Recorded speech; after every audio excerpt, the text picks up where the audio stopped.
आज हम कक्षा 9 की हिंदी पाठ्य पुस्तक कृतिका पाठ 2 मेरे संग की औरतें के बारे में चर्चा अथवा पढ़ने जा रहे हैं अथवा पाठ का सार के बारे में विस्तार रूप से पढ़ने अथवा चर्चा करने जा रहे हैं। यह पाठ मृदुला गर्ग द्वारा रचित लोकप्रिय काव्य अथवा कहानी में से एक है।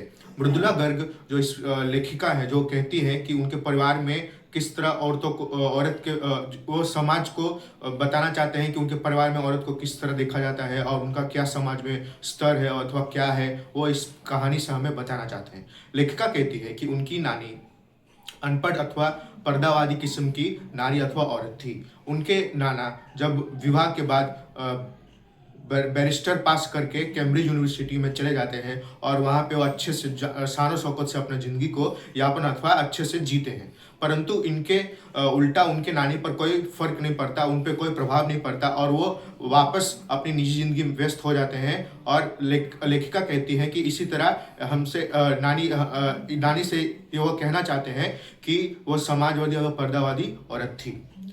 लेखिका की नानी अपने पुत्री की शादी एक स्वतंत्र सेनानी से करना चाहते थे, इसलिए उन्होंने एक अपने मित्र अथवा उनके पति के मित्र मोहनलाल शर्मा जी को ये सौंप दी अथवा कहना चाहते हैं कि उससे वो कहना चाहते हैं कि उनकी बेटी की शादी अब वो किसी स्वतंत्र सेनानी से करेंगे जिसके लिए वो लड़का ढूंढे।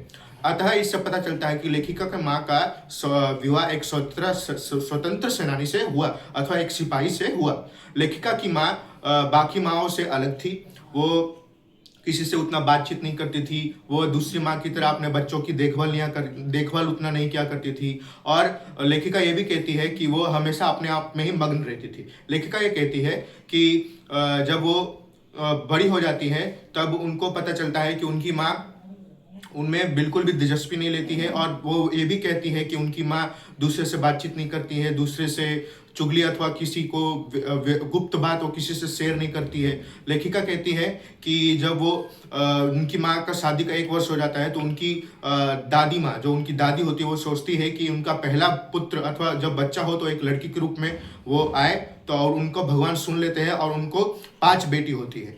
पहला पुत्री का नाम है मंजुला, दूसरे नंबर की पुत्री का नाम है मृदुला अथवा जो खुद लेखिका है, तीसरा पुत्री का नाम है रेणु, चौथा पुत्री का नाम है अजला और पांचवे पुत्री का नाम है रेणु, पांचवे उनका भाई का नाम है राजीव।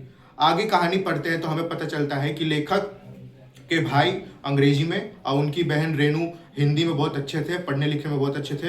और उनकी बहन रेणु आगे चलकर बहुत बड़ी उनकी मनपसंद लड़के से उनकी शादी हो जाती है।